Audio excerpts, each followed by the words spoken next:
So what are we doing now? Black? Black commons. Okay. Let's talk about fourth. We've done blue, white, artifacts, and multicolored commons and uncommons. Let's talk about Fourth Bridge Prowler, which is black for a human rogue 1/1. When a Fourth Bridge Prowler enters the battlefield, you may have target creature get -1/-1 until end of turn. I mean, it's relatively cheap. You can double spell with it. You can pick off X1s. You can pick off servos. It's not super high impact, so I don't really prioritize this card. Honestly, I kind of like this card more on the sideboard, but it's a best of one format. Sad. I think I picked this one as a D+ and not really excited to have it. But if you have it in your deck, you'll find a slot. You have to find a slot and get a little lucky to be like happy with the interaction that this gives you. But it's playable, I think. What do you have it? I have D+. I didn't like this before. I don't like it again. I'm just gonna have to give it a D. Maybe if it had a flash, it would be nice. But I just have it as a D, and I'm sad that there is no best of 3. Like this format would be so nice to play in best of 3, especially because I didn't play Kaladesh best of 3. I just played best of 1 on Arena. So yeah, it would be really nice. But these cards are just kind of lower than. Okay, we have a Night Market Lookout for 1. It's a for a black. It's a 1/1, and when it becomes tapped, each opponent loses 1 life and you gain 1 life. So I guess this is the Sky Skiff enabler. This is the best card for Sky Skiff, right? Well, for at 1 mana, yeah. I mean, yeah, obviously Fabricate cards are better, but still, like, it's cool for that. You can always just screw the vehicle on the end of opponent's turn, so you can always drain them. But again, like, Kaladesh has really nice attackers, so... I mean, it had really nice attackers. I'm not 100% sure if it's gonna be as aggressive, like, as it was before. I'm really not quite sure. You can just write !vote. So I don't think. By the way, there have been less and less votes because we were going over blue so fast. I don't like this. I'm giving it a D, but some specific decks are gonna be fine with this. Okay, I'm a little bit hotter on this. You know, if you're any sort of black-leaning aggressive deck, I do think that you're going to end up with a couple vehicles. I don't think it's difficult to get vehicles. You can play this on turn 1, get like maybe 1, if you're lucky, 2 shots in, which is actually 4 damage because like it drains when it attacks, and then it connects for 1, drains when it attacks, connects for 1. And then after that, this is reach. Isn't it 6 damage? You have this on the battlefield, your opponent stabilizes. Then as soon as you draw a vehicle, all of a sudden drain 1, drain 1, drain 1 every turn. Yeah. If you can have 1 vehicle and like 5 Night Market Lookouts, and they can all team up to overcrew a vehicle. They can do that. Yeah, that's pretty cool. Yeah, that's pretty cool. Like, I think this card is serviceable, and I have this at a C-. I'm not sure if I didn't check what cards are missing, so I know it was the set was so aggressive that this didn't ever make a cut. It was never good. This was never good before. An original Kaladesh? Yeah. People are trouncing with this card. I don't agree with your experiences. Really? Yeah, this card is fine in original Kaladesh. I don't know. I'm gonna up it for a D+. Because I think there is more room to do work with this card in the this time. Deal. What do you give it? I gave it a C-. Okay. It's a cool card. It's a really cool card. Ooh. Let's talk about Aether Poisoner. 1 black for Human Artificer, 1/1. Has Death Touch, and when the Poisoner enters the battlefield, you get 2 energy. And when it attacks, you may pay 2 to create a 1/1 servo artifact creature token. This card is solid, you know? It creates energy if you are able to use energy in other ways, which I think is pretty common to do. It attacks. It can often attack and make a servo into larger creatures because it's kind of awkward to just block a 1/1. And then after you're done, you can just sit back and just block whatever. I was always pretty happy with this card, and I think as a 2-drop, it's a C+ for me. For me, it's a B-, but I think it's worse than the Flyer. But I do like it a lot, and it's in a fine color. I think it's a B-. I want to have... if all my 2-drops are this, I'm happy.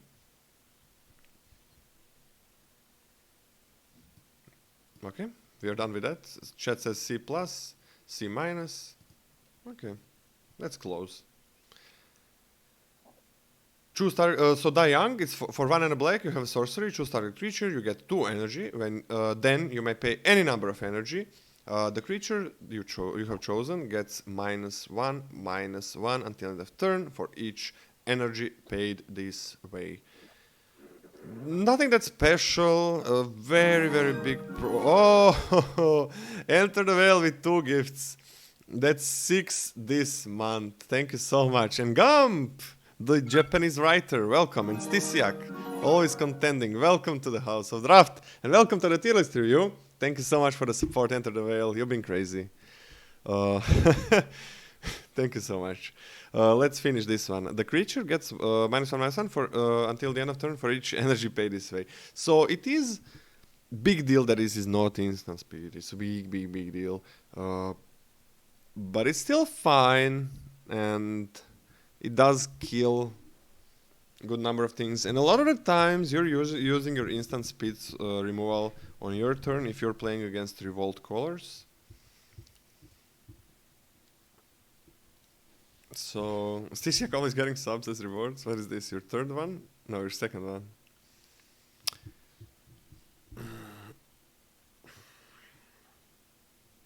It is a removal. I think I'm giving it a C- still. It could go up to a C, but... What do you think, Scotty? Oh, I thought you were going to be lower on it than I was. I think you can't just stick this in every deck and expect this to act like card removal, you know? Yeah.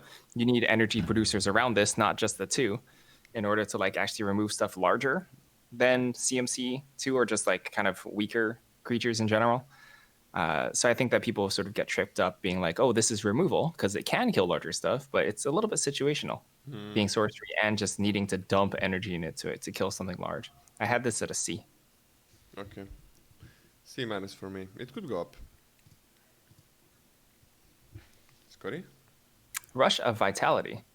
This is 1 black, 2 mana total. For an instant, target creature gets +1/+0 and gains lifelink and indestructible until end of turn. It's kind of nice that if you cast this, unless you get blown out in response, this is probably just going to win or at least tie combat. When you use it, the lifelink is a good ability, you know, a nice swing if you're racing. This is a really, really nice racing situation combat trick. That being said, overall, just the situationalness of combat tricks makes me want to put this at a D+, even though I like it as a combat trick. So you think a +2/+2 is better than this? Yes. Oh, interesting. It's 1 mana. I know. But this is more powerful effect. Much more powerful, right? Yep. It's much more powerful effect, yes. It is a huge thing that's 1 mana, I agree. I give it as a high D+, and I could give it a C or like a C-, depending on how the set turns out. So yeah, we're gonna have to see, but it is nice. This can turn the race around, and indestructible lifelink +1 on the same card. It is a pretty good thing. This is one of the better tricks, definitely. Talking about better tricks. How about we call this after black? Huh? Are we able to call this after black? Or how much do we need to get done today? Oh, sure. Yeah. Okay. Sure. We can finish after black and then continue tomorrow. Yeah. Okay. Talking about good tricks, we got a Subtle Strike for 1 and a black. Everybody knows this. Who played Zendikar? Choose 1 or both. Target creature gets -1/-1 until end of turn, and put a +1/+1 counter on target creature. Now there is a difference between Zendikar because +1/+1 counter does matter here for some cards, mainly black and green. Yeah, actually only black and green, I think. But it does matter. And it is a good trick. Just as it's a solid trick. I like this card a lot. Am I giving it a C+ in this set?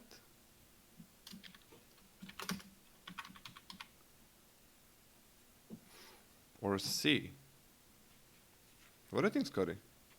I give this a C. I think Subtle Strike is always one of the better combat tricks. Being able to remove something entirely off the battlefield with X1 sometimes can be extremely painful. Leaving behind stats is great. But still, just a C for me. I'm happy to pick these up in like middle of the pack. Yeah. But like quite happy to. Yeah, and I like multiples of these. I'm gonna give it a C. It could go up to C as a C plus, but starting it as a C. Okay, Scotty. All right, Alley Strangler, 2 black, 3 mana for an Aetherborn Rogue, which is a 2/3. Has Menace. Filler, D plus. I just giving this a D. I don't want to play this card ever. Maybe I give pluses too generously in the D column. Like it's a theme. You always give stuff Ds, and I give things D pluses. Yeah. That's the pattern. I feel like they're all my pluses are slowly gonna go away. Yeah, I think so. This is just I don't ever want to play this. I'm probably gonna play it sometimes if I have to. Ooh, I like this card. Defiance Salvager. This is so much fun to play with the Orzhov Serva Maker. For 2 and a black, it's a 2/2.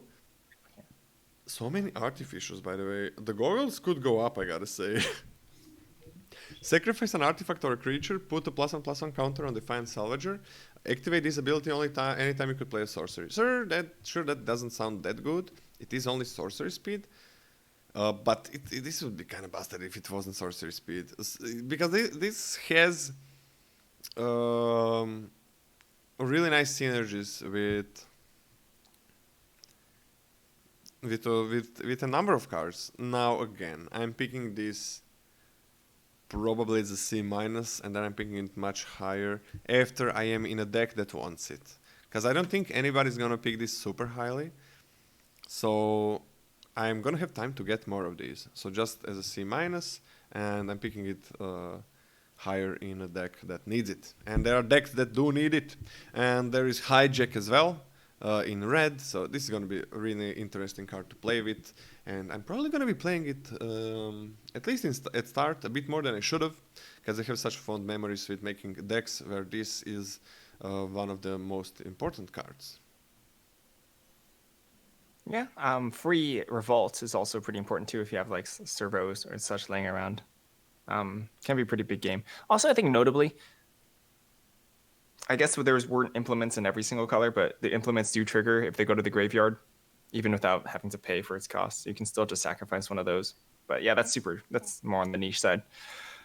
I'm going to start this one as D+. But yeah, it's a synergy piece, and it's not even like a super busted one, but it's pretty important because of its free stack. Yeah. It would be kind of busted if it was instant speed, right? Yeah, it'd be pretty busted. Scotty? Fortuitous Find, 2 blacks, 3 mana, sorcery. Choose one or both. Return target artifact card from your graveyard to your hand. Return target creature card from your graveyard to your hand. Really late in the game, getting your best artifact and your best creature from your graveyard to your hand is kind of nice. Oftentimes, you're going to be fetching 2 creatures because one's going to be an artifact creature, one's going to be not. I've always was relatively fine with this card. Even then, I'm not over the moon about picking this one up early, so I have this one at a C minus. It'll do its effect, and you'll be reasonably happy when it works. But I'm not like scrambling to get these in my deck. What do you give it? C minus. Whoa. That's pretty high. Oh, you like this card? Or you hate this card? I thought you were going to be higher on it, but... Like, isn't Soul Salvage strictly better? Well, not strictly better. But I think Soul Salvage is a good card. It's I think Soul Salvage is like a C minus as well. Wow, really? Yeah. Oh, that's so high. You were lower than C minus in Soul Salvage? Yeah. Okay. Because like in Dominaria, that was the best. There is no better place for Soul Salvage than Dominaria, because Dominaria is like the slowest. So and then you usually don't want to play 2. You can find room for 2, but it's not like you pick that super late, the Soul Salvages usually, right? Or maybe you had a different. I started to pick them a lot higher after a while. Like not like a lot higher, but like mid pack. Yeah, mid pack, right? Yeah. Sounds like a C minus to me. I have this as I have it as a D plus. I like this card. But not as much. I like this card. Wasn't there like a different card from maybe, I don't know if Kaladesh or Red Revolt, where you get a card from your graveyard and you draw a card if you control an artifact? Yeah, that was What shoot, was I that? forgot what the card is called. I like that card too. I think that was better. I think so. I think that card is better. Again, Cost I one don't less. think it's easy to have an always have an artifact in your graveyard, and 3 mana to get a creature back is. By the way, we didn't note for the Salvager, it's a big thing that it also triggers Revolt for 0 mana, so that is not a small thing. Okay, we got a Foundry's creature. For 2 and a black, it's flying, 2-1, but if you control an artifact, it gets +1/+, so this was not as good as it looks in Kaladesh. Again, set was pretty damn aggressive, so even having a 3/1 flyer for 3 was not usually... What is this? Launched the emote fireworks? What is that even? What the hell is that? Huh? I have no idea. Well, I don't know. Ask Walker Jonas. Are we reading this? Do you want me to read this? No, I read it already. Okay. I don't know. This is only draft. This is only for draft arena. Foundry's creature, 2 black, 3 mana total for a bat, which is a 2/1. It's flying when Foundry's creature gets +1/+0 as long as you control an artifact. Yeah, this is gonna be 3 powered most of the time. Yeah, it's gonna be fine. I'm not incredibly excited about a 3/1 for 3 mana. It's fine. It's not like I'm not incredibly over the moon about it. Overall, it's a C-.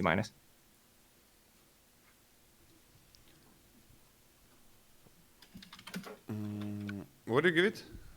C-. I'm just gonna give it a D+, but it could go up. The 3/1 for 3 is usually really nice. In any set, it's very happy to have it. But in this set, like 3/1 flyer for 3, that's not always a 3/1 flyer, was not good enough because you had to block as well. What is this? What did the Walker Jonas paid $3. What is that? And what happened? Nothing happened. Where is the celebration? Thank Walker Jonas, you ungrateful streamer. Thank you very much. I mean, what am I thanking for even? For You paid $3. Am I getting the $3? I'm assuming so. I hope I am. Well, thank you if I am. I have no idea what is this small emote celebration. He has launched a small celebration. I have no idea what it is. Let's see. Thank you for testing things out, Walker Jonas. I don't know. Okay, Scotty? Live fast, 2 black, 3 mana total for sorcery. You draw 2 cards. You lose 2 life. You get 2 energy. I don't think usually the losing 2 life is going to outweigh the 2 energy that you get. Yeah. Often, like sometimes if you're, well, it's kind of unfortunate because like if you're beating down, oftentimes you don't want to spend your turn 3 casting this. And if you're getting beaten down, the 2 life is kind of sort of costly and not going to outweigh the 2 energy. I mean, the joke, right, with die young, live fast, die young, they fit together, right? Yeah. You live fast first, and then you like die young and kill something with 4 toughness. Fine, that's fine. Overall, I think this card is acceptable in all ways. I see this kind of similar to the Fortuitous Find. I have this also to C-. I really like the flavor text. I think it's because of Corona. Because nobody's going anywhere. At least I'm not going anywhere, so I kind of want to do everything. I want to do everything. What did you give it? I give it a C-. I'm gonna give it a D+. Again, in fast formats, 2 life is a big deal on this kind of effect. Not affecting the board and losing life, big deal. Mind Rot, discard 2 cards. I mean, target player discards 2 cards.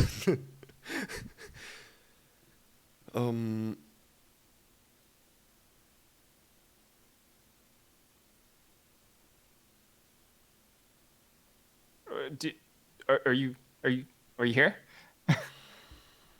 Yeah. This was not playable in the original Kaladesh, I think. We got an A+. This wasn't playable in the original Kaladesh. You could not have this in your deck.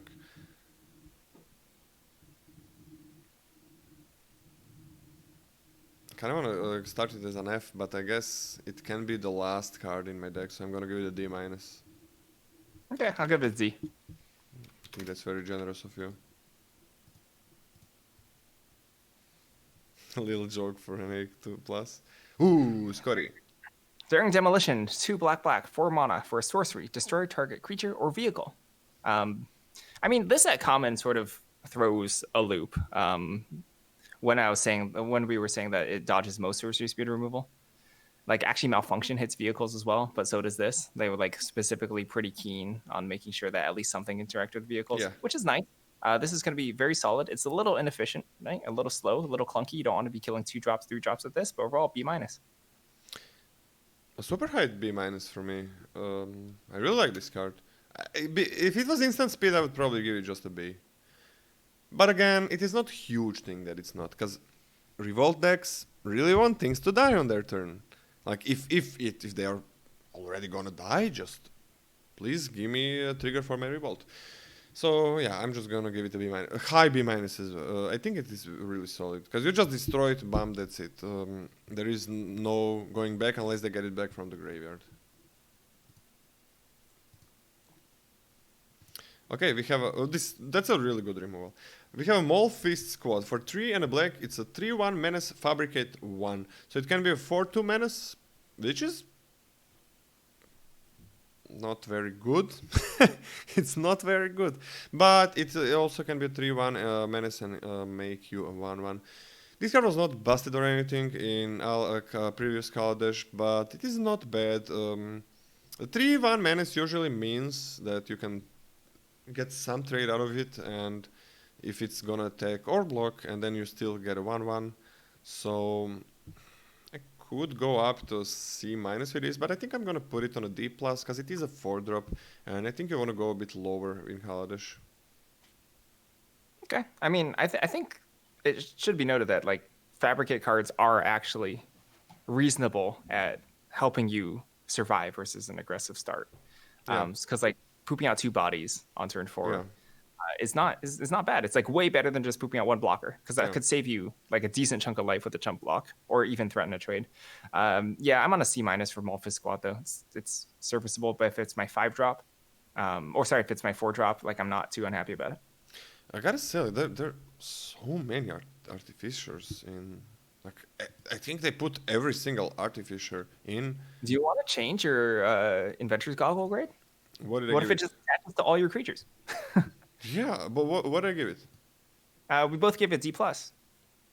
I'm gonna keep it that way, but it could go up. It really could go up. Yeah. Okay, we got your turn. All right, Night Market Aeronaut. 3 black, 4 mana total for. Oh yeah. Oh, you got shoot. No, you were so good for so long. Yeah. Night Market Aeronaut, 3 black, 4 mana total for an Aetherborn Warrior 2/2. Flying, Revolt. When Night Market Lookout enters the battlefield with a +1/+1 counter on it, if a permanent you controlled left the battlefield this turn. So if you Revolt, it's the 3/3. If not, it's 2/2 Revolt. It's actually, like you do kind of want to be beating down with this. But even then, like it's a not easy payoff, or it's not easy trigger for a kind of medium payoff. You know? Like, you didn't even cheat the system too much. You got a 3/3 flyer for 4. Congratulations. That's great. That's sarcasm. It's not actually that great. It's fine. So I have this one honestly at like a D. I think this is just a D. Yeah, this was it's happy. It's nice if you can have a 3/3 on 4, but it's so hard to get. It's so hard to do that. Like if you are playing this as a 3/3 on 4, it really needs the something that's dying. You're obviously trading, right? So if you're most of the times you're just trading. You really want to trade. You don't want your servo to die for nothing. So, because it's servo dies for nothing, for this to be +1/+1, that's kind of that's really bad. That's really bad. So 3/3 is really good stat line on a flyer for 4, but this is usually gonna come in turn 5 or 6 or something, and that's very don't like it. So I'm also gonna give it a D. I'm not a big fan. I really tried to make this card work, but it just couldn't work. well, it does get a counter, so something's in green is gonna matter, but it's hard to make this work. Of course, in some decks it's gonna be better than in others. Like you have so many sacrifice synergies, la la la, and you have the common that we were talking about, that sacrifices for nothing. That's gonna be alright. But I'm picking that card very late. If it's even good for my deck, it's not gonna be busted. So I'm picking it very late. So just a D. Okay, Fan Hauler for 6 and a black. You have an insect that's 5/5, and it can't be blocked by artifact creatures, which is a really good line to have in this set. And it has improvise. Okay, improvise. It has improvise. This is not.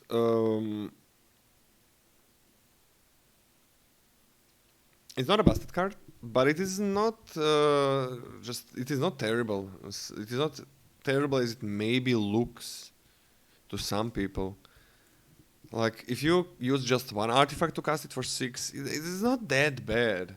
Yeah, it's not, you're not happy about doing it, but sometimes you're just gonna pay 4 or 5 mana. Maybe not on curve, but still 4 or 5 mana. It does block, which is, I don't know how much it is important for improvised creatures. Hey, Amazonian with a huge raid! Welcome everybody. Let's give him just a second to move in. So yeah, I think it's very important. I don't think it's that important for improvised creatures to block. It is nice, especially when they're big, but in my experience, when you're improvising, you kind of want to be the one that's aggressive, but of course, a lot of the opponents are going to be aggressive back at you, so it's going to be 50-50 who is more aggressive. So it is nice that it can block. Hey, welcome everybody. We are doing a tier list with Scottynada for Kaladesh Remastered. We are on black. We have finished colorless, commons, uncommons, multicolored commons, uncommons. Same for white, blue, and now it's black. Blue is terrible, and black is looking fine so far. Yeah, thank you very much, Amazonian. Can we get a shout out for Amazonian? I think everybody knows. I don't have to say anything about you, really.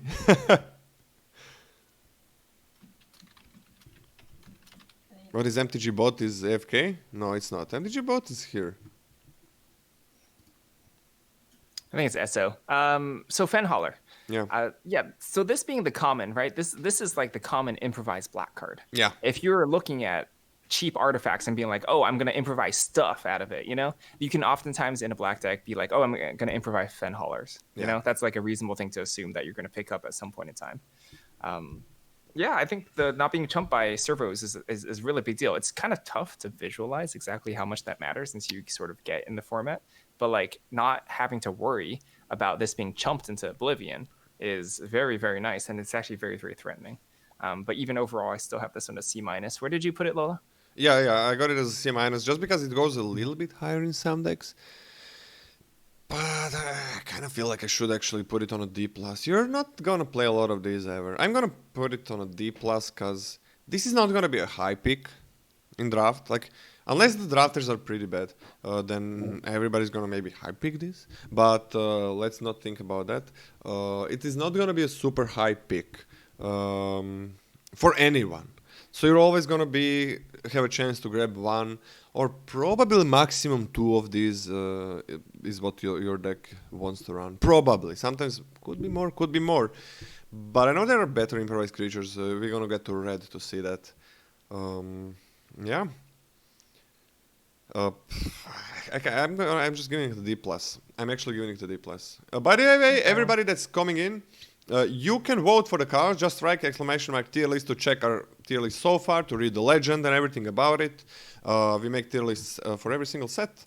And you can write ! vote to see how you can vote for the cards. It's very interesting to see what chat has to say, especially if it's a big difference. Like, we don't talk about it a lot. If our grades are like C+ or C and chat says C-, that's not a huge difference. But if you're like B+ on a card that we think is like a D, which is because maybe it seems amazing when it works, and we have a completely different opinion, that's very interesting to talk about. So be sure to vote. if you can just chill, of course, but it's fun to see what chat thinks. So, okay, Scotty. We are onto the black uncommons. You're not gonna see these too much, so don't expect to have these cards in your deck. But they're gonna come up, especially if the color is open. Fatal Push. Fatal Push is black for an instant. Destroy target creature if it has converted mana cost 2 or less. Revolt. Destroy that creature if it has converted mana cost 4 or less. Instead, if a permanent you controlled left the battlefield this turn. Yeah, I think this one is very easy to slip into like the mindset of, hey, I know this card. This card's like constructed all-star. Then it's must be busted and limited. I think a hallmark of this is that it's hyper efficient, right? To deal with cheap creatures, but it doesn't really handle threats in the same way of, hey, I want my removal spell to knock off their best creatures, so then my creatures can sort of overwhelm them. So you can't really see this as like, hey, this is like a solid piece of removal for my opponent's best threats. You know? Yep. It's more like, hey, I can be hyper efficient, double spell with this, really get ahead and take an advantage in like the mid game, or answer a cheap utility creature. Overall, I got this one actually at a C+. Also, given that Revolt is not super easy to turn on, but it is a lot easier in an instant, considering that you can block and then remove something. And it is a lot easier on one mana card with your Revolt sacrifice triggers, right? Yep. So yeah, everything is going for this card. This is not constructed. So this is a C+. A high C+. I'm very happy to have multiples of this. Still a C+. Yeah. That just proves you like some cards are amazing in standard, but it's not the case in limited. Okay, we have M0bieus. For 1 and a black, reset the grades. It's a 3-1, and chat says wanted the last card to have B-. And I'm all up for that, but I think it's the standard that's messing with everybody. So this is a 1 and a black human warrior. It has a stat line of 3-1. It enters the battlefield tapped, important, and it has menace as long as you control an artifact. So something to keep in mind is that you can also legally target CMC4 creatures with push even without revolt, but it won't do anything. Oh, I hope that's not going to happen. That's going to be a problem for people. So, enters the battlefield tapped. Very important in the mid game, late game, even early game, because sometimes you just have to block. Saying that, it is really solid to have a 3-1 menace if you control an artifact, which is in Kaladesh not that hard. Vehicles and everything, whatever. Enters the battlefield tapped, big thing. It cannot crew the vehicle right away. It cannot block. It is not a small drawback. I am still giving this a C+, because if I have few of these, like I'm probably gonna be well off attacking. What do you think about this, Scotty? Yeah, I think the drawback's big. I don't have it as high as a C+. I'm gonna put it as C, so like pretty close. Like if you're beating down, right, and you just want to like cast this on turn 2, followed up with an artifact, attack, it can be pretty strong. But that's like one situation.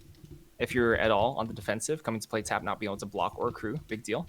So overall, I think pretty polarized card, but I have this at a C. I think I'm gonna go down to it actually to high C, but I think it could be a C+ in the end of the set. But just because, sure, it's not that hard to have an artifact, but you gotta have it. Or this card is waivers. Way waivers. You gotta have it. Yeah, it's pretty garbage if you don't have an artifact at all. But Menace is a good ability. Oh, I'm gonna have to check that. Can somebody clip that to me? I just want to see this emote celebration. Yeah, I'm gonna go down to a C. Man, you're pulling me with your grades. That this happened like I don't know, a lot of the times so far. Let's talk about Fretwork Colony. 1 black. 2 mana total for an insect, which is a 1/1. Fretwork Colony can't block. At the beginning of your upkeep, put a +1/+1 counter on Fretwork Colony, and you lose 1 life. So, I think this was one of the more controversial cards. Yeah. From what I remember from Kaladesh. Yeah. Not blocking is a big deal. However, unlike the first turn with the card we just looked at, this can actually crew vehicles on the sort of crew 1 the turn it comes into play, and also just crew vehicles to pseudo block, right? Like if this is held back and you have a bunch of blockers and a vehicle, this can kind of like act like a blocker by being the one to crew, because otherwise it's useless on defense. This can beat down really hard if you're able to snowball it. Like your opponent plays this on turn 2, and you are a defensive deck. You're just like, dang, I got to answer that immediately. And there's other points where you are on the draw, you drop Fretwork Colony, and your opponent already has a 2-drop, and they're just like, wow, you just lose. You're just like dead. You're going to have a 2-2 on turn 3, and you've lost a life, and that thing's going to cost you like 3 life and not be a blocker, and I don't care because I'm out racing you, and it's absolutely miserable. This would be much better as in like best of 3, we could have more agency about when you have this. Yes. I'm going to put this at like, I think it's going to average out to a C, and I'm going to be like, actually, no, I'm going to go for a C- on this one. I'm going to take a stand. I'm going to go C- on this one. I think it's most of all going to hurt way more than it's going to help. Even though sometimes when you are beating down, you're going to feel on top of the world, but I don't think that's the important part. I think like even just another 2-drop would be serviceable in that spot anyway. So Chet is on a C+ and a C-. So I knew that this is going to be a trap for a lot of the cards, because it's like, especially because some people, what's the name of the enchantment that creates a fairy every turn? Remind me, Bitter please. Blossom? Huh? Bitter Autumn Blossom? What's the name? What? Bitter Blossom? Bitter Blossom. I'm idiot. Bitter Blossom. Yeah, and that's like, this is like 1/1 counter, but it's a 1/1 flyer. Every turn, so that's gonna, like, you can even jump with that, right? So at one point, but that's gonna like end the game in a real hurry. This can be jumped. This is a 2/2 on 3, then 3/3 on 4. It's sure it can be nice. And now we are talking about the best case scenario, right? You play it on the turn 2. Imagine playing this on turn 4, 5, 6. It unblocks still. You better sacrifice this. This card was the biggest trap. I also tried to make this card work a lot of the times, and a lot of the times it didn't work, because it doesn't attack well. Best case scenario, play it on 2. It's not attacking well yet, and if it gets jumped, you ended up losing a life, not them. And you can never block if they are more aggressive than you. That's easy to happen. It's Kaladesh. It's just a matter of curving out. If they're more aggressive than you, then, oh my god, I have a colony on the field. I just want it to die. I don't care that he's dealing a lot of damage to the opponent every turn. I just want it to die and stop killing me, because I'm dead in 2 turns if he doesn't stop doing that. So I think this guy is way worse. And now, I didn't even talk about drawing this card on turn 6 or something, which is normal. You're not going to run 4 of this, I hope. So what happens when there are like multiple creatures on the board? You have no. I didn't even get there. I didn't even get to the top decks. I'm talking about drawing this when you have 5 cards in your hand. When you have 3 cards in your hand still, but it's turn 4 or something. It is turn 4. The game just started, and you are. When are you gonna play this? When are you gonna play this?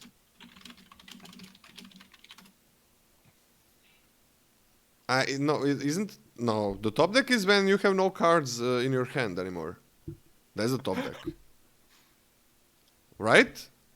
Have I been living a lie my whole life? It's a top deck. Huh? Whatever. Not important. I've been living a lie. Wait, isn't like top decking? Doesn't top decking... maybe it's a verb. So the verb top decking. Isn't that like... maybe just because I'm always using top decking when... Okay, it makes sense. Okay, I just had luck, because I always use top decking when there was no more cards in the hand. Oh, okay. Maybe I'm just... I don't remember. Nobody ever corrected me, so I guess maybe I was always using it correctly. It basically means the same thing. What do you get for Fretwork Colony? I don't know, a D. I really don't like this card. I got a D+. You're pretty convincing. This card is shit. It's pretty bad. Bad. It looks good, but it's not good. And of course, everybody that played Kaladesh got destroyed by this card. I don't care. You can get destroyed by the worst card in the set. That's an F. You can get destroyed by F. It's still an F. I'm still never gonna play it, and the person that is playing it is probably gonna lose the next 10 drafts they play. So I don't care about getting destroyed by F cards or D cards or whatever. Actually, I think I use top deck correctly all the time. I don't know what the fuck is wrong with me. Okay, didn't sleep a lot, that's also a thing. So, we have a Gifted Etherborn. For double black, you have a 2/3 Death Touch lifelink creature. Let me just see what chat has to say. B, yeah. Yeah. Chat is on point. This is a B. This is good anytime you draw it. This is really nice anytime you have 2 mana, 2 black.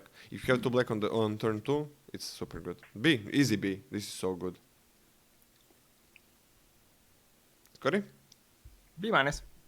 Not on a B. Okay. B minus. Double black. The percent chance is significantly different to hit double black. It's true. Than it is just to hit a single black. It's like true. a meaningful percentage. Like we're talking multiple double digits, 20, 30% less chance to be casting this on curve in a normal 9-8 split. Of course, you don't want to be a 9-8 split if you have this card in your deck. But it's significant. Even then, it's I guess the cards that I got on a B are better than this, so I guess I'm gonna give it a B minus. But it's a freaking high B minus, and I guess it's on par with some removal. But I freaking love this card. Like this very good. I love this card. This is give me as many as I can get. But I guess it's a high B minus for me. Wait, I'm picking the flyer over this, by the way. But it is close. I'm not. I think this card is better than the flyer. I'm picking it higher. But it's close. Okay. Scotty? Underhanded Designs. Underhanded Designs is 1 black for an enchantment. Whenever an artifact enters the battlefield under your control, you may pay 1. If you do, each opponent loses 1 life and you gain 1 life. Pay 1 and a black to sacrifice Underhanded Designs to destroy target creature, but you can only activate that if you control 2 or more artifacts. Your deck has to be like pretty dense in sort of artifacts and things that create artifacts for you to like reasonably use this. Even then, I think it's like a pretty solid thing to take early and build around because the effect is actually pretty good. Sometimes you actually just want this on the battlefield if you have nothing to remove, just to like create a servo, drain them, create a servo, drain them. The effect is actually kind of nice in that regard. I was always like a reasonable fan of this, even though it's quite slow. So I think I would take that at a C+, even though that's just, maybe that's a bit optimistic. No. I think it's not hard to have 2 pretty easy to, very easy to have 2 artifacts. No, it's not hard. And the effect is fine, but this is the best thing about this is removal, I think, easily. Because paying 1 for this kind of effect, it's not that easy to do. But it's a nice thing to have. It is conditional, but I still think it's a C+. I like this. I always liked this card. I was always happy with this card in my black decks. Sometimes it just didn't make the cut, but it was very rare. Like this was almost always I was very happy with this in my Kaladesh decks. Yeah. Ooh, Essence Extraction. For 1 and a black. You have an instant that says deal 3 damage to target creature and you gain 3 life. Sure, it's black, but this kind of undercosted effect. I guess black makes sense because of it. So this is really good, especially in an aggressive set. This turns around the board. This is so good. I'm giving this a B minus, easy for me. All right, I think it's just pretty consistent at this point that I'm grading under cards that have these sort of double costs because I actually think they're very significant. At this is C+, but I agree with everything that you say. No, for me that this cannot go low. This is never gonna go lower. This is so good. This could go up to a B for me because this is a huge effect. Just if you can use this on turn 5, it's usually gonna be huge in Kaladesh. And then drop a 2-drop because that's when you got like double black. It is really huge. Yeah, it doesn't kill the Gearhulks though. Doesn't kill Skyskiff. It doesn't kill the Skyskiff? No, it's a sorcery. What? Right? Oh, it's an instant. What the heck? How do I remember that as a sorcery? No, no. I would never give this. Okay, well, that means it's an A, clearly. I would never be so. Are you giving it the B minus because it's a big thing that this is not a sorcery as well? Even though, again, a lot of the It's actually a big times game. you're using removal on your turn. I'll go B minus. Okay, good to have you. Scotty? Make obsolete 2 and a black. For an instant, creatures your opponents control get -1/-1 until end of turn. Sweep the servos, sweep the thopters, win combat. Be happy. Even then, like you have to set up specific combat situations to like eat larger things. But even then, this is not the worst card in the world. I remember being reasonably happy having one of these deck, but it could be, it's sort of like take it or leave it sort of effect for me. So I have this one at a C minus.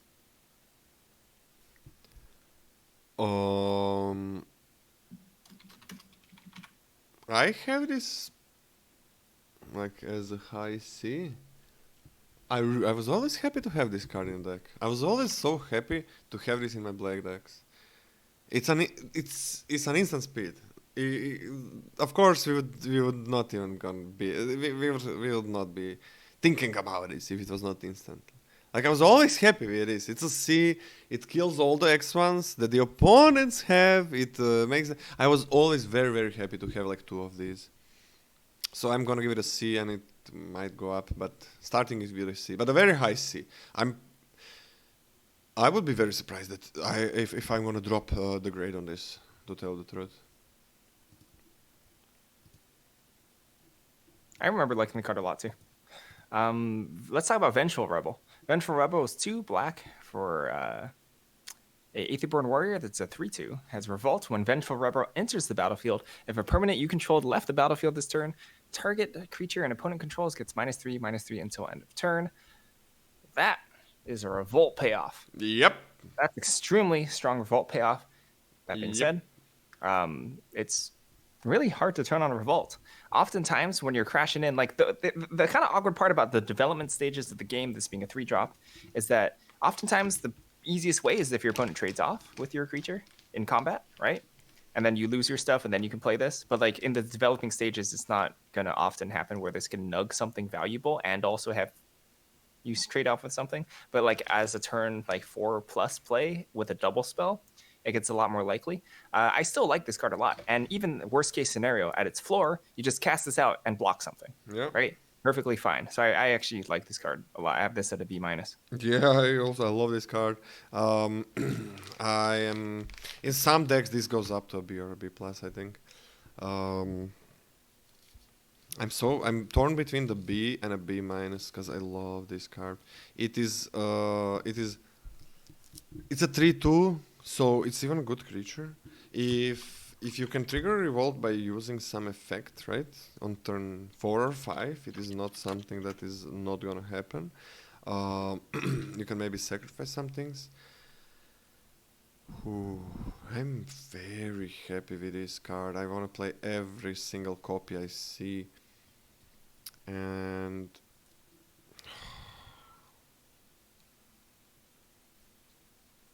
I gotta give it a B minus.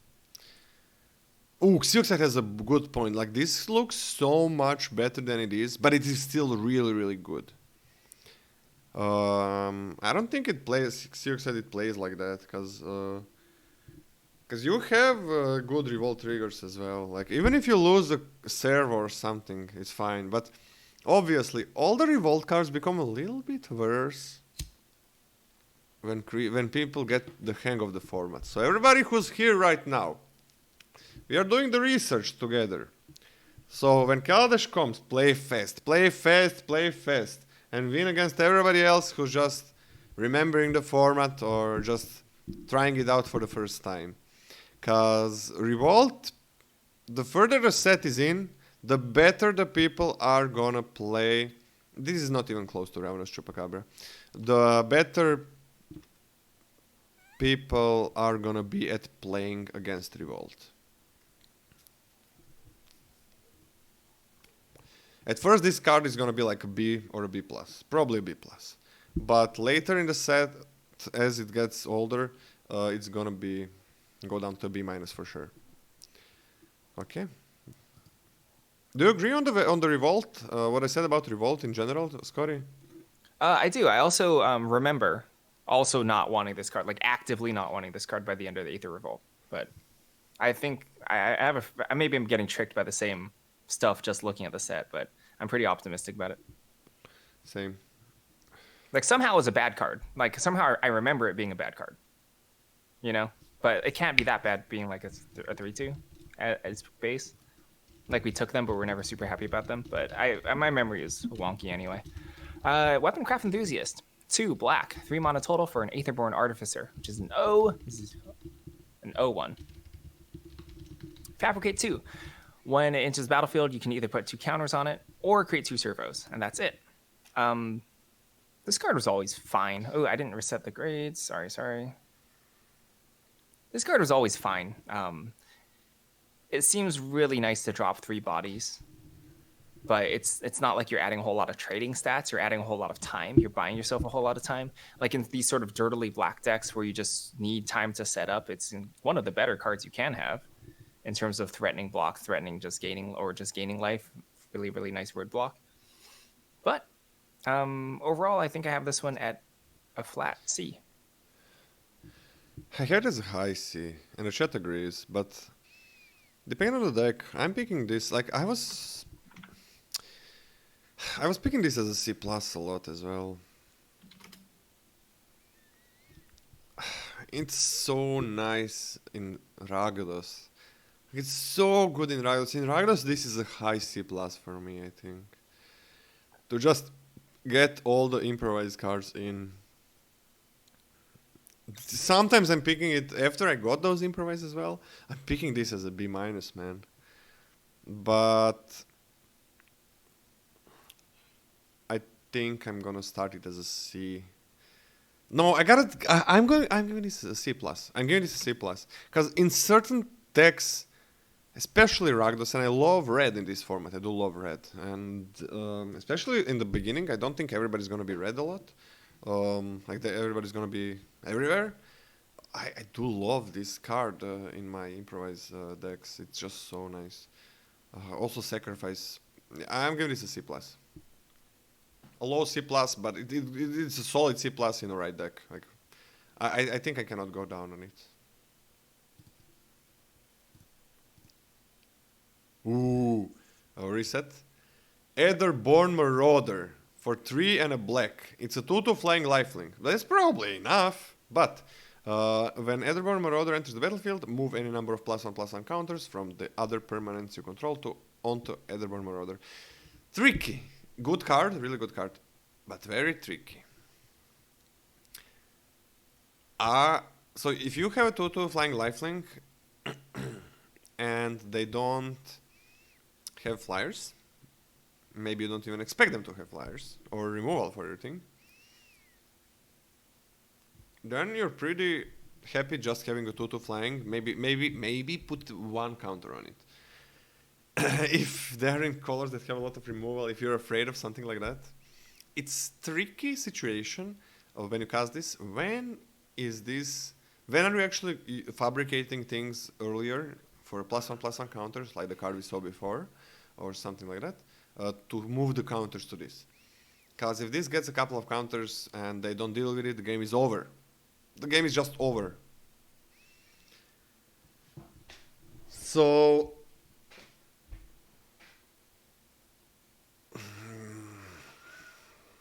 I don't think I can give it a B. I'm giving it a B minus, but it goes up to a B in certain decks. But a B minus to start with. I think I think you could play this out in a way where it's actually horrible. You know, the more all in you go constantly, like the more just you're gonna get completely shoveled out of the game. I think oftentimes it's gonna be a 3/3 or 4/4, not because you don't have the counters, but just because going all in is just a bad idea, right? Just look at the before and after situation and just imagine what your opponent has and like how badly you lose if they just take this off the battlefield or top deck an answer or something like that. And I think you'll be fine. I'll go for the B minus.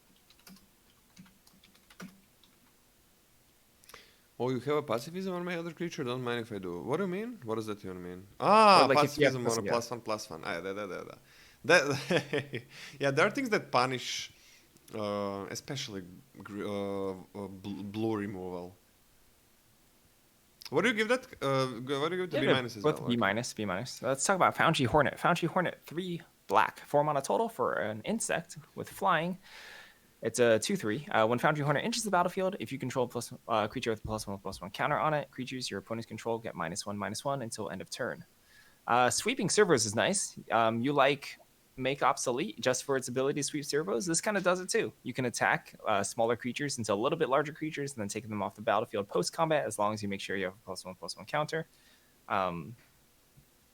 which is actually solid. I think this card is solid.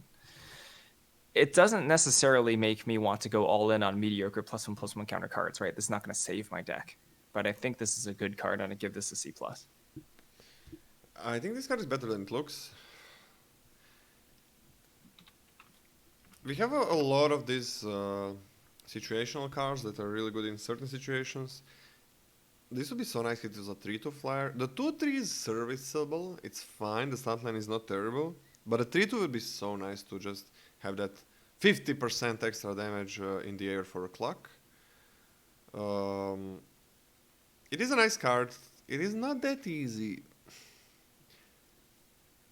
It is not that easy to make use of it. Like, you gotta have a counter, and you need something. You need to have, like, to kill something. That's the best scenario, or to make your attacks good, or you know that you expect opponent to block in certain way, so you're gonna play this after the combat.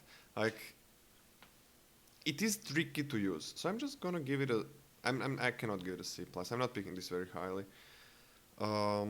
But it does work in some decks, so...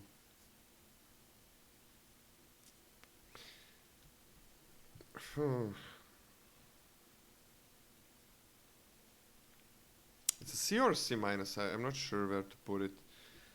I think I'm gonna start it as a C, but I have a feeling that it's gonna go down to a C-. There is also no sideboard in this set, so this is very bad against some decks. So... yeah, I'm gonna start it as a C. Probably gonna go down. I'm pretty sure it's just gonna be C- by the end of the set, or maybe after a week of playing the set. But starting it as a C, cause it can do work. Okay, we have our last black uncommon. It's a Sly Requisitioner. For 4 and a black, it's a 2/2, but it has improvise, and it says whenever a non-token artifact creature you control is put into a graveyard, into a graveyard. From the battlefield, create 1/1 colorless servo artifact creature token. Okay, if it dies, you get the 1/1 servo token. So when it dies, it creates a 1/1. So it's basically it is not just a 2/2. Let's say you cheated in for 4, played for 4, still not very good. Things need to die, they need to be non-token. This card would be kind of busted with a black common if it was not a non-token. So yeah, I'm very happy it is not if tokens don't trigger this. Wait, it does not? It's not an artifact itself. Oh, I'm a fucking idiot, man. What the fuck was in my head? This card is shit, and I just remembered. This card just doesn't have room. Never made my deck.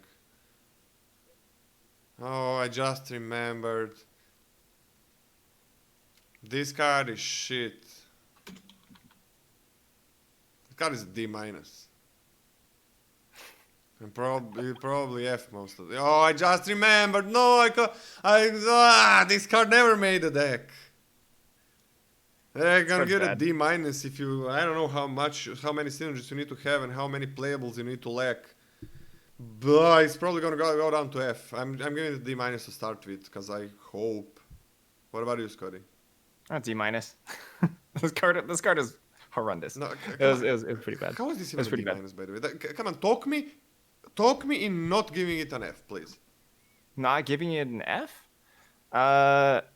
You have like a deck and all your 2-drops and are puzzle knots and implements, and then you turbo this out, and then you sack them all and make like 3 servos, and you're like, haha, I got marginal value in 3 servos. The worst piece of shit, this card. Okay, that's D-. That's D-. Okay. That's the lowest D-. I can Oh give it to yeah, Kurt. you use Artificer's Inventor's goggles to power this out, and then It's a 3/4. you attach to it. I'm giving Artificer's goggles a C minus. Actually, everything is Artificer in this set, man. You can't stop me. I'm giving you a C minus. You know what? You can't stop me. I'm giving it a C minus. Wow, you're just stealing my ideas. I was no. 20 minutes ago, I was the one saying is Artificer's goggles maybe better than we think it is. I'm pretty sure I said that. Dirty cheater. I am not sure now when you said this. Maybe you did. But I don't know. It's been really shitty. But everything is Artificer here. The goggles were not insane. No. I think they're pretty good, but I actually think they're going to be better in this set. They are probably gonna be better, yeah. You can't stop me. I'm giving it a C. Nah, I'm not gonna stop you, and I'm not gonna join you now. But they could go up. They could go up. Like everything is Artificer, and every Artificer is good. So what do you think about Black? You just said this card was shit. yeah. Sorry, except this piece of shit. Can you? Almost every Artificer is good. What do you think about Black, Scotty? I mean, it looks a lot better than blue. Honestly, like these commons and commons look actually relatively low power level across the board, which is actually kind of promising. Because if the commons and commons were like super high power level, very difficult to contend with, then games just end and variance is increased if you die faster. Which is kind of sort of nice, Some kind of sort of nice, are super powerful though.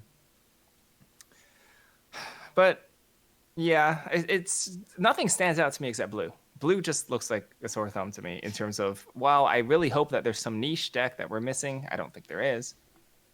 But no, I think hope so. you're gonna be playing blue, man. But it's not gonna be the main color, because the blue multicolor cards are really good, and there are like 2 blue cards that are fine.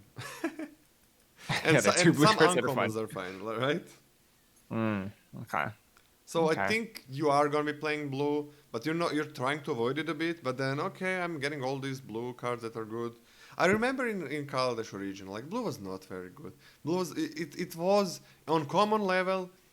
It was all about the 1/2 flyer. Like it was like, I remember some of my blue decks. Blue is super open, and I get like 4 of those flyers, and I'm just attacking in the air, cheating everything with improvise, having a ton of servos, and then just attacking as widely attacking, and having good cards in other colors. So yeah, they were like, it was same thing before. A lot of the good cards in blue are not really blue, but they're multicolored and just a couple of blue.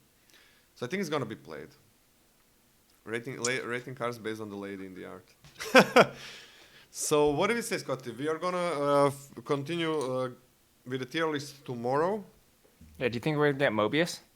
Is Mobius gonna be better? I don't know. We are gonna Hopefully. see what he has to say. So we have green, we have red, and then we have the rares, right? That's it. Yeah, we have green, red, and rares. Easy. Yeah, we're doing the work. I mean, we did play this set before, so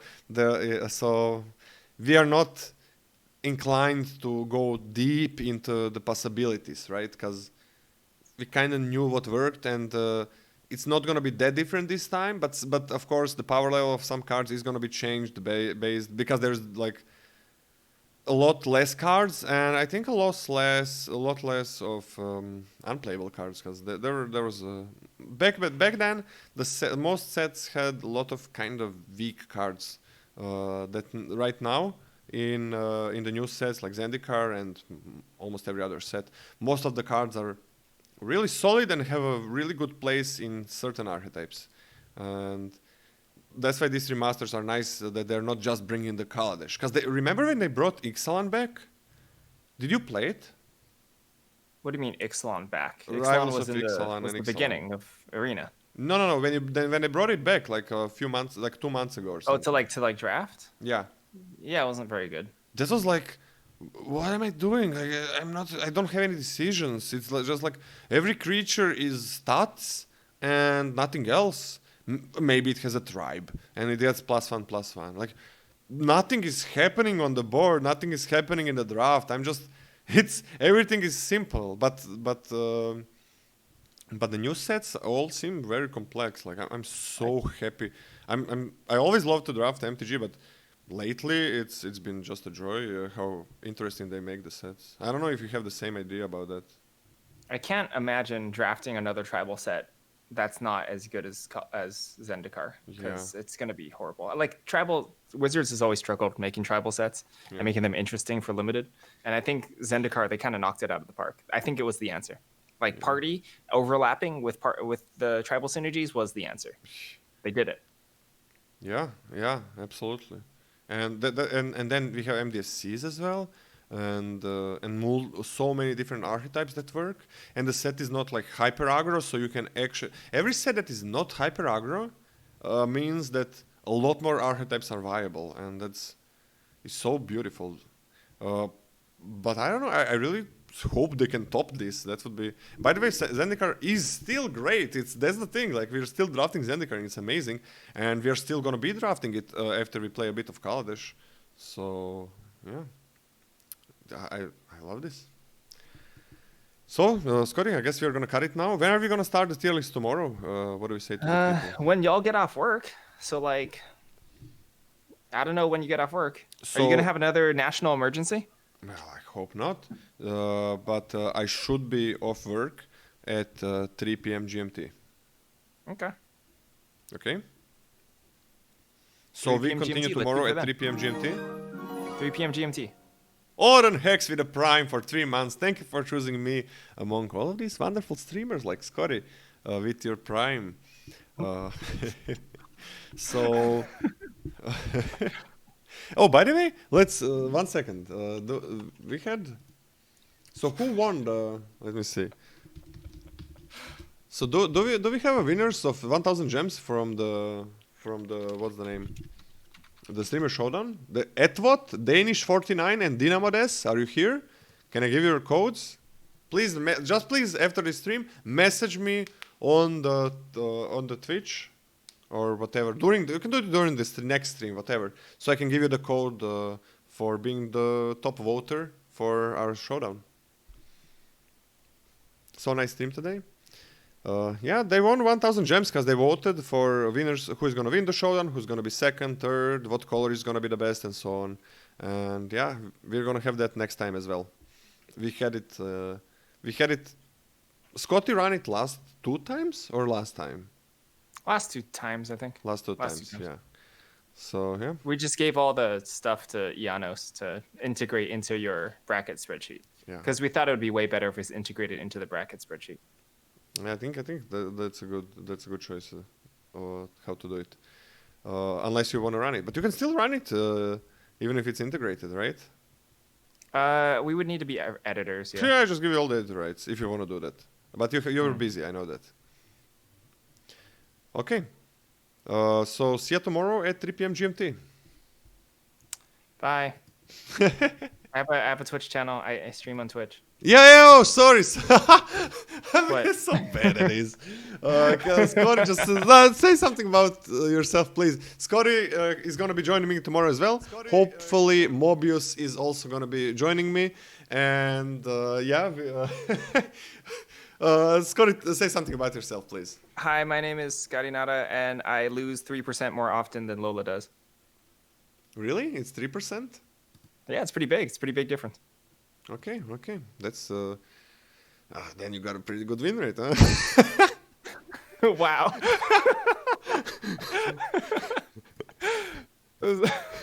You're great, Lola. I'll see you tomorrow. See ya. Everybody, hope you can join us tomorrow so you can vote with us. Let's raid Ben Stark. He's starting his stream like now. Everybody know who Ben is. He didn't join us on this showdown. He wanted to, but he had some other tournaments to do. So he is gonna be joining us on the next one. Unless there is gonna be like... I had to have it this week. Oh, he's waiting for the pairings. Wait. Oh, he's playing Rivals League play. Alright, let's see. Join the raid, everybody, and see ya tomorrow. You messaged me on Discord, by the way? Oh, okay. Goodbye, everybody. Love you all. Ciao. Bye. Bye, Scotty. Thank you so much for joining me. See you tomorrow. Ciao. Han says bye. What does Ken say? Han says goodbye. We should refer to the pangolin by its actual name. Okay, the Tusker. Rich skill Tusker. Yeah. People are confused. Wait, what is happening? Aha, okay, we finished with blue. Okay, blue still Yes. sucks, even if rares were uncommons. I mean, no, if rares were uncommons, Yeah. blue. would be Rare good. mythics don't really count, as usual. All right. And most of let's, them are read shit. Okay. First card, Glint Sleeve Siphoner. Siphoner? One colorless, one black for a 2/1 human rogue with menace. Ooh. Okay. No flash. When Glint Sleeve Siphoner enters the battlefield or attacks, you get 1 energy. Oh, I remember this card now. Yeah. And at the beginning of your upkeep, you may pay 2 energies. I'm getting ahead of myself. If you do, you draw a card and lose 1 life. I remember this card. This is an excellent card. Yeah, it's Very amazing. good card. It enters, you gain an energy. It needs at the beginning of your upkeep. So unless you already have an energy, you have to wait probably an extra turn. Late game, you'll probably be activating this the next turn immediately. So that's fine. I think this is just a great card overall. I think 2 mana 2/1 with menace is fine. And yeah, just get some energy in your deck. It doesn't generate.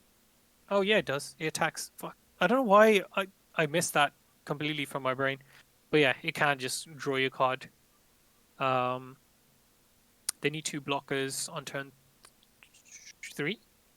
So if you go second, it might not be able to survive. If you go first, it's probably going to survive. And you're going to draw 1 card, right?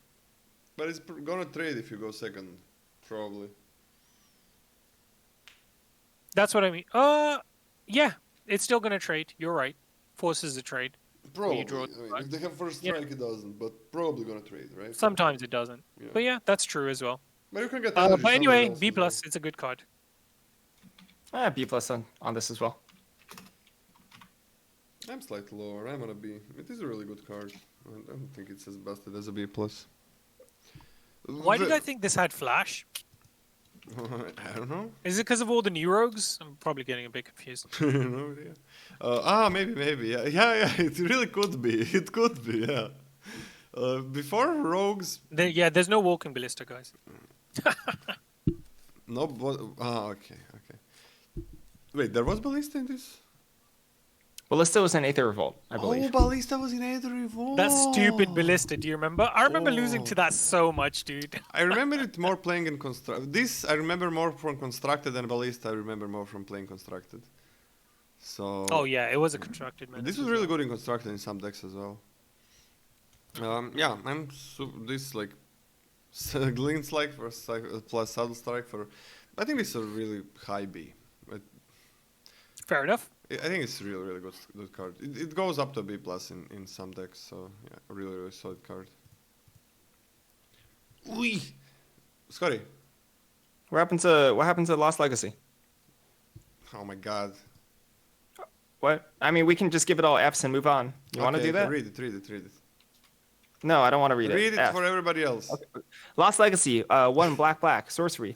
Choose a so much text. Yeah. Go ahead. Use your a fault. non-artifact, non-land card name. Search target player's graveyard, hand, and library for any number of cards with the name and exile them. That player shuffles their library, then draws cards for each card exiled from their hand. That way, F. It's your fault. You remembered it. I know. so I'm sorry. I brought this upon myself. You regret mentioning it now, don't Yeah. I do. I regret mentioning it. Okay. you? Yeah, this is just an F. I think everybody knows. So. No, it's not an A plus chat. So Yahini. Somebody's obviously trolling you. I know. Lola. So Yahini, we see a B Go to the minus. tilt Like somebody is gonna play that card. That card is losing you cards and gaining opponent cards. Why Like, would you play that? the best case scenario for that card is you are losing a card and opponent isn't gaining cards. So Mike Pep is hilarious. Why no artifact? In Kaladesh? I don't know. So Yahini that's so Undying funny. Partisan. I love this card. For 2 and black, it's a 2/2 haste. Whenever a creature an opponent controls dies, put a +1/+1 counter on Yahini Undying Partisan, and sacrifice another creature. Yahani gains indestructible until end of turn. I love to play with this card. I love it, love it, love it. This is instant speed. This is really nice in your sacrifice synergy decks. It needs some things to work a little bit better, but it's always going to be good. It's always going to be good. But you need to, like, if you make kind of half dedicated sacrifice deck, because it's non decks are going to be just sacrifice. If you make a deck that has a good sacrifice synergies in it, it becomes like one of the best cards in your deck. But I still pick it as a B, and I'm not sure if am I getting too high of a grade, because my love for this card is infinite. I love to play with it and make a deck that where it works amazingly. So, but I think the B is correct, and I think it goes up to like a B plus in certain decks. Okay. I wasn't around for the black commons, but as a baseline, my impressions of this card is it's like a B minus. Yeah, I think this card's really strong. You play it on turn 3. Ideally, you have a 2-drop, so if they want to point removal at it, you can protect it. If you have removal yourself, this sort of grows with that and just can keep bashing in. Extremely hard to deal with. Eventually can put your opponent into like a pseudo abyss. B for me. Pretty close to B+. Nice. So, okay. All right. Gonti, Lord of Luxury. Oh, I remember this dude. Mm-hmm. 2 colorless, 2 black for a 2/3 Etherborn Rogue with Death Touch. Oh, it has a bunch of text. Hold on. Oh, But it's good to read this one. Yeah. When Gonti, Lord of Luxury, enters the battlefield, look at the top 4 cards of target opponent's library. Exile one of them face down, then put the rest on the bottom of that library in a random order. You may look at and cast that card for as long as it remains exiled, and you may spend mana as though it were mana of any type to cast that spell. Easy clap. Why are people giving How this good is A? this card? Why are people giving this bomb grades? Well, because he's got an amazing name Maybe, yeah. and an amazing effect. Yeah. I'm gonna give this. You cut off. Wait, Mobius? I think Mobius dropped from the call. Mobius is still talking. I can see him talking. Wait, Mobius. The suspense! No. We need to know. Wait. Oh. What happened? Are you here? Hold up. Yeah, you're here, Gonti, Mobius. We can call hear your you. We can internet. hear you. So you didn't say anything about Gonti. Hello? Hello. Yeah, we can hear you, man. I told you. Wait, can you hear us? Hello? Mobius? Hello? He cannot hear us. No, I Uh-oh. can hear you. Okay. Why are we repeating you know hello what We can happened? hear then? you. We can hear you. You know what happened? I lost the Discord for some reason, and all my other internet's working. So I'm watching the stream. You guys, I can still hear you for some reason. I gave it a B plus. Yeah. This is like an easy non-bomb. Okay, so Scotty? It's very high value. Very, It's very high. This is amazing card. Scotty, go. A B+. Yeah. B plus for a 2/1 that affects the board and gives you selection. Yeah, I was gonna say the selection is so good. God, selection. And correct me if I'm wrong, but you still get to cast that card if they remove this, right? Yes. Yep. So yeah, like this is always 2/1. It affects the board. Why is it 2/1? It trades with basically anything. It trades with almost anything. So this is crazy good, but never an A. Like this is 2/1. That's it. This is yeah. This is a bomb if it steals your opponent's bomb. But I mean, it might win you the game, but it might not. Anything That's can the win you the problem. game, Like, but so this is not like it is really good. Everything is good about it, but it is not game warping. this will be a good card to bounce back to your hand Yeah. with that 5 mana blue. Bounce 2 of your opponents and 1 of your own. Enter the Veil with 2 more gifts to Crocus Ah, Delay what a and nice guy. Forek. Yeah, welcome everybody. Thank you so much, Enter Veil, for the continuous support. Like, I don't know who stole your credit card or what's going on in the last 2 months, but thank you so much and welcome everybody. And yeah, just to be clear, people, the cards like these What are a nice not guy. bombs in any set. They can be amazing in your deck, but they're just not bombs. It's bomb is something that completely warps the game. Opponent is gonna be sad because they kind of need to attack faster because you got an extra card, sure, but there is divination is 2-for-1, right? It doesn't affect the board, but is divination ever a bomb? I mean, this is better in every way, I right? mean, yeah. Let's Yeah, not yeah, go but down that path, but if you think that any 2-for-1 that is dead, that is just that 2-for-1, this is not much more. It's a great 2-for-1, but it doesn't attack well. It blocks well. It's a 2-for-1, and just being a 2-for-1 is never a bomb. It is not, unless it's like maybe this costs like 2 mana. I don't know, and or 1 mana. If this costs 1 mana, it probably is if you can easily get it back from the graveyard a lot of the times. But I think if this was 2 mana, it'd be a bomb. That's very early on to be stealing and getting a card 2/3. advantage. It'd be closer to a bomb. no, this is never 1-for-1 crot. It can be blocked. That's 1-for-1, and you get an extra card, so that's 2-for-1. So it's never 1-for-1. Thank you again, Enter the Veil. Thanks so much. So we all gave it a B+, right? Yep. Whose turn it is? Scotty. Okay. I let's just talk about- wanted to mention about Gonti real quick. I think psychologically it can be a bomb because I know for me, at least, not knowing the card that they took from your deck, it taxes me until they cast it, obviously. But it's a big deal.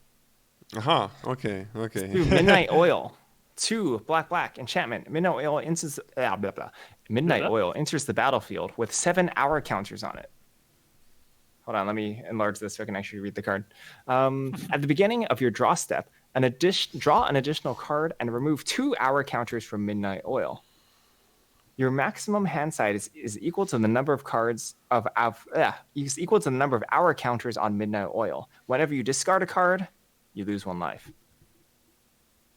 Okay, so this gives you a lot of burst card advantage. So this is a weird card that we should probably talk about at least a little bit, the home of. Your deck wants to be low to the ground. Your deck you want to empty your hand out and then drop Midnight Oil. Otherwise, you won't really have the time to cast out your cards before you just lose your entire hand size. Eventually, oh my gosh.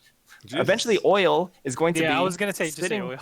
Yeah, eventually Oil is going to be sitting on the battlefield, 0 counters on it, just standing there, and you just have no hand size whatsoever, right? So you can't hold up reactive spells. No? It has 1. It's Is going to it be 1? at 1, right? Is it going to be at 1? No, actually, it's going to be at 0, right? Wait. No, it's going to be a 0. Yeah, it's going to be at It's gonna 0. be at 0. It's going to draw Okay. what, Yeah, it's 4 gonna be a cards. 0. Yeah, it's going to draw 4 cards and be at 0. Yeah, exactly. My bad. Yeah. So like if this is a curve topper for your aggressive black deck and your curve is quite low, that excellent. will do some amount of work. And it's going to be fine there. And otherwise, you don't want to be playing this with like counter spells. You don't want to be playing this with like reactive, expensive removal spells. But wait, is it really going to be 0? It's not going to be 0. You can't remove... Keep up the good work, guys. Thank you, Sharanats, and nice to have you for 7 months. Thank you for choosing me with your prime among these beautiful people like Scotty and Mobieus. So, Can you not choose? Can you not In my head, you just remove the one you are able to. I think you can't. Yeah. Let's It check will that. draw an extra card It forever. is not up to 2 counters or something like that. Let me see. Okay, yeah, we should clarify that. I think you It's cannot one of remove those the things, last isn't counter. it? Again, with this being an older set, I think you can't quote, remove the older last set. one. the text is a bit weird. If Midnight Oil has only 1 counter, our counter, Oh, yeah. its first triggered ability will remove Or that it 1 will, counter. it will remove that counter, yeah. Yeah, I mean, why wouldn't it? It's just a bit weirdly worded, that's all. If Midnight Oil has no hour counters, the first ability will continue to trigger, and Yeah, you're Heavy going to draw draw 2 for the card, rest of the game. even though You you just can't- can't have. this card is terrible. Sorry. It was always terrible. This card is shit, it was always shit. I don't think this card is that bad. Like, F. I actively want to be in these sort of proactive black decks. And, like, the problem is, like, if your deck lacks I guess your deck does have to lack a decent amount of removal, but you draw cards, you probably hit your land drop because you're drawing 2 a turn. But even then, I'm just putting this at like a C. You gotta win pretty fast. F. What do you give You it? have to be pretty fast. Scotty, what do you give it? A C. Why do you have to win really fast? You mad lad, because you're gonna lose life for discarding all of those cards. Yeah, but you're not going to discard. Your hand's going to be empty by the time you play Actually, this. you're gonna have the... Yeah, you're gonna empty the hand every time. No, you're being Yeah, too what the heck? negative on it, Lola. Yeah, I'm too negative. I am a little bit lower, but I'm on a C minus. But it is interesting, and I'm on a C minus because, like Scotty said, you have to be a very specific. You can't be playing this card Yeah, I see. and have a high curve, or even a regular curve. You need to have a low curve, and this needs to be one of your most expensive cards. I had a completely different idea, but I remember never wanting this card basically, because yeah, you want to be low curve, sure. Of course, you gotta be for this because you play it and it does nothing, and sure, you're gonna draw 1 extra card every turn, but It draws you 4 cards. Well, it draws you as many cards as turns you take. no, every turn it's an extra. It's not 4. It's every turn it's an Oh extra yeah, card. sorry. It continues. Because at 0, it still draws you cards. My bad, my bad. You draw 3 over 3 turns and so on. It's a good last card to play from your hand. Yeah, only if your curve is low. And you If don't you want to draw- play this unless you've played most of the things already, like...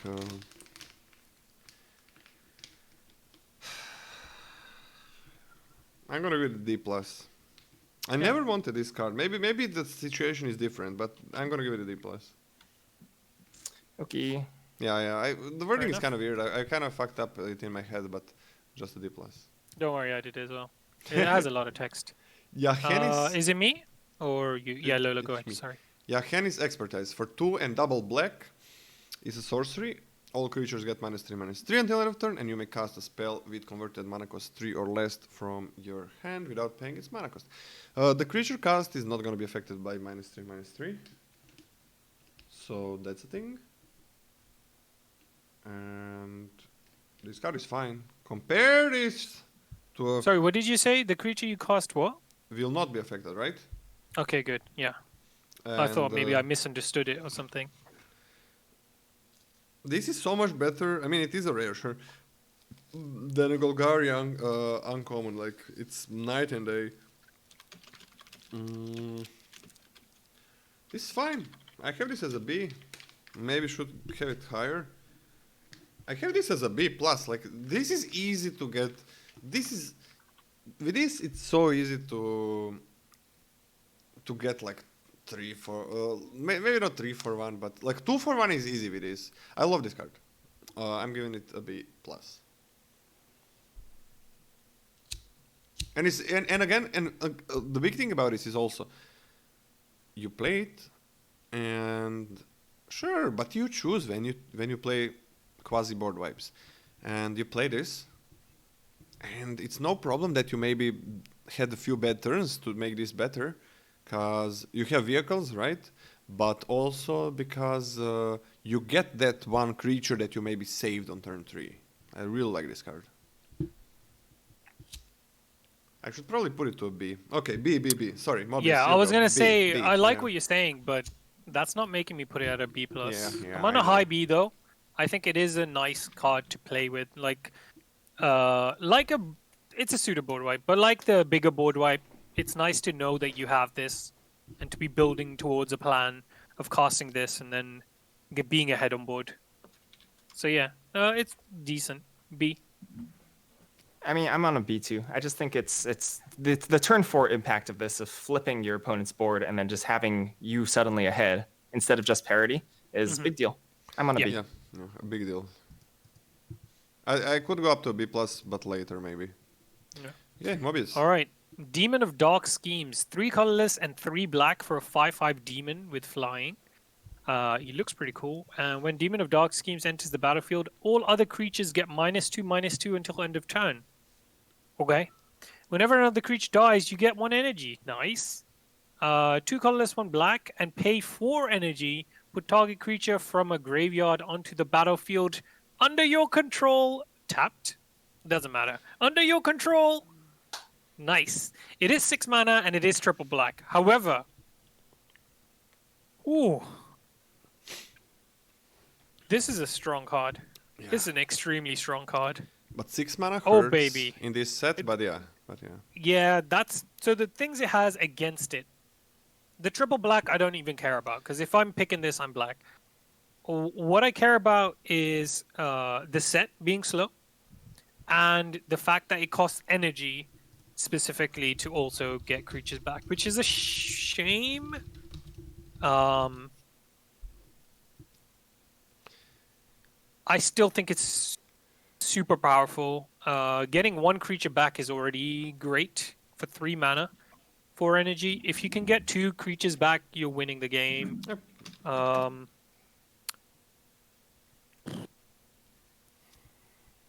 6 is a big cost for this set. Yeah, it has to stay on board at least one turn for you to get something.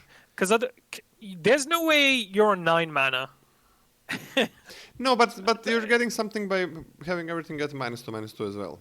Yeah, hopefully. So in that scenario, you're still killing some things, hopefully. So it's still fine. I think I'm going to start it on an A-, and I think it could go up to an A if the set's a little bit slower. That's all. It is very strong. The average of this card will be you play it, you kill some things, and then they kill this before you can activate the reanimation. No, I think the bad side of this card is you never play it and lose. Oh, because it's 6 mana? Sure. Yeah, it is hard to play 6 sometimes. But it's But doable. what I mean is if you play it, I think the average is you maybe get an extra kill or 2, which will be nice. Yeah, this card's super strong. I'm on an A-. Oh, I was so sure Scott is gonna sell it down. Yeah, it is very strong. No, see again. I know how you guys think now because we've done so many lists together. You I knew didn't Scotty was know gonna on be the high grade this. that when Scotty gives it like 2 grades down, 3, 4 grades down, something. This one, no. This one is good. Yeah, this one is really good. It is 6 mana is a big thing. I'm gonna give it an A-. Again, Pangolin probably better. Jeez. All right. Let's move on.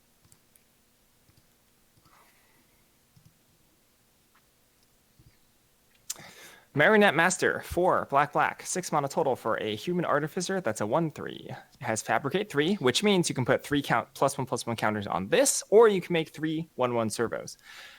Whenever an artifact you control is put into a graveyard from the battlefield, target opponent loses life equal to Marionette Master's power. So this is a big stabilizer, right? Like Demon of Dark Streams is a reasonable stabilizer in terms of stopping your opponent from going wide. This is a pretty stinking reasonable stabilizer in itself. And if you chump with a servo, they lose 1, etc., etc. Very strong card. 6 drop though, which is a little unfortunate and much less powerful than the demon. I have this at a B. Actually, like there are cases where your board is wide enough where you're just gonna want to make this into like a 4/6 and like sacrifice a couple implements or like sacrifice like a renegade map or something and dome them for 4 every time. That's gonna be reasonable. But I have this at a pretty high B.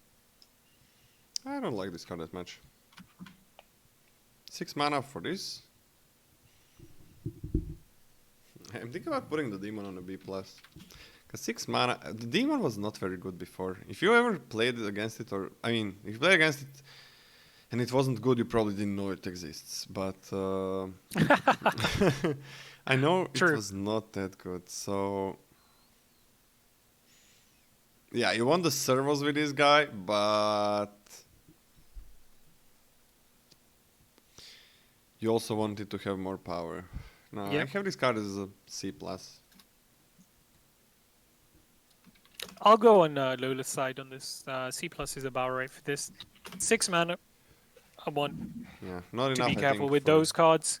And servos and, don't go to graveyard. Servos never go to yeah. the graveyard, I don't What? really. right? What? No. No, they die. They But die. they Then still then work. they cease to exist. Yeah. Wait, That's servos go still to the one. graveyard? Am I stupid? Oh. Yeah. Wait, why is it? Why doesn't it say dies?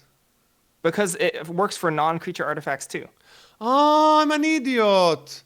I'm an idiot. like, I actually an never implement can't encountered die. this kind of errata. Not errata. This kind of Rules text. wording. Yeah. Oh, But I still agree with you. I think Hmm. it's fine. It's fine. It's nothing to write home I'm gonna about. give it a B minus then. Oh, fine. I didn't I'm know. still on C plus. Oh, Magic is so good, man. I gotta say, every set, I learn most You learn sets. something new. I learn something new. Yeah, most sets I learn something new, and that new is not like a new interaction. It is not something that just came to Magic Universe. It's something that was here all the time. So that's pretty cool. Still B minus for this. All right. Noxious Gear Hulk. Is my turn? Yes. For 4 and double blue, so that double black, so that's 6.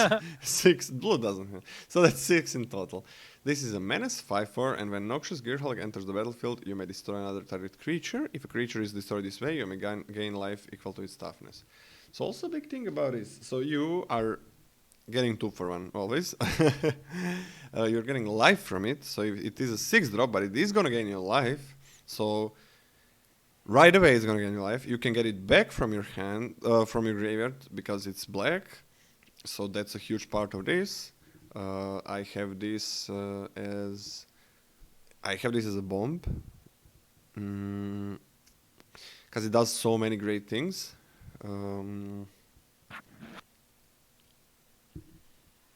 Do you have it as an A or an A minus? I'm gonna think about it. Oh, I'll just give it an A minus. Okay, I'll give it an A. So is this better than a green one? I prefer the green one. It's close though. This one is also obviously bonkers, but I prefer the green one. Just from my memory alone, the green one was almost always Yeah. I'm just dead.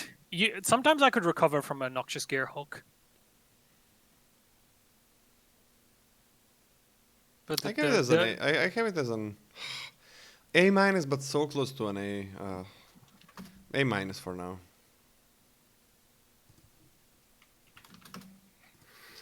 All right. All right, Herald of Anguish, 5 colorless, 2 black, total of 7 mana for a 5/5 demon with improvise and flying. Oh, never mind, improvise. Nice. At the beginning of your end step, each opponent discards a card. Okay.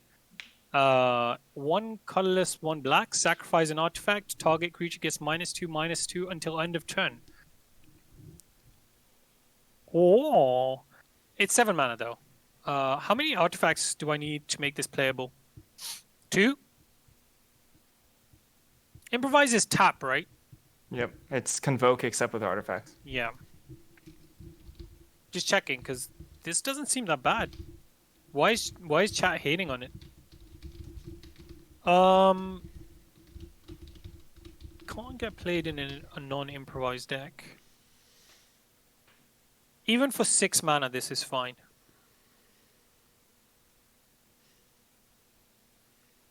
I'm putting this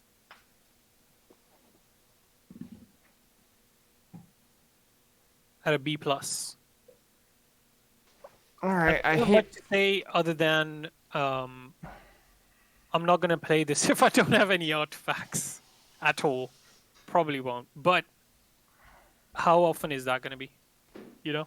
The artifacts are they're very very easy to get. Yeah. So I don't play this if you don't have any artifacts for whatever reason. Otherwise, this is super good.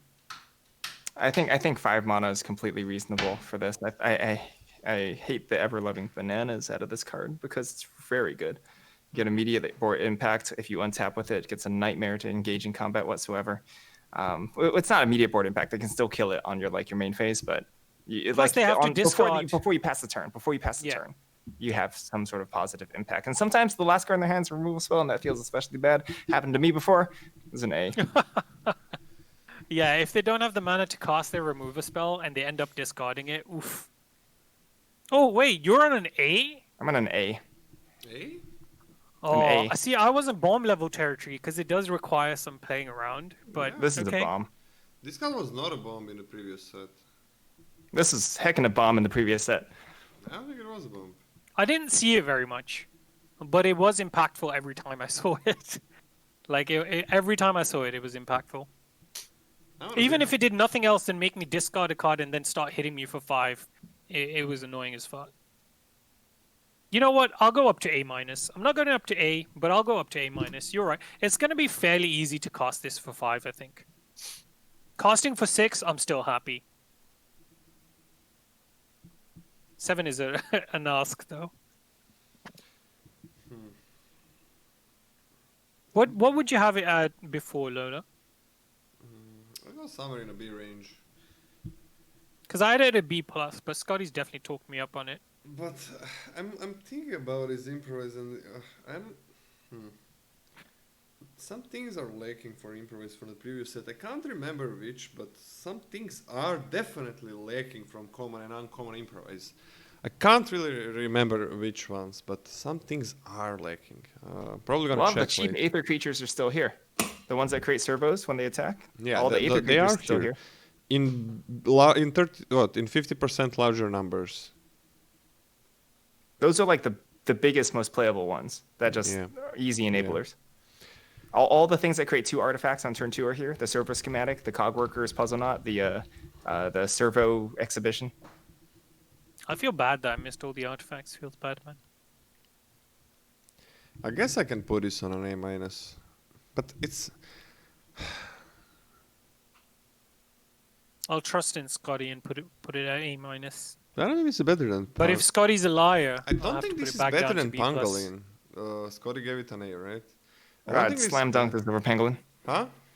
I I'd would also slam pick dunk this over Pangolin. Pangolin. I don't know. I'm giving it an A-. It's fine. I mean, it's amazing. It's everything. I mean, It's fine. I hate it. A-. sorry. Like we are talking in an A- territory here, but I just comparing it to the most busted cards in the format.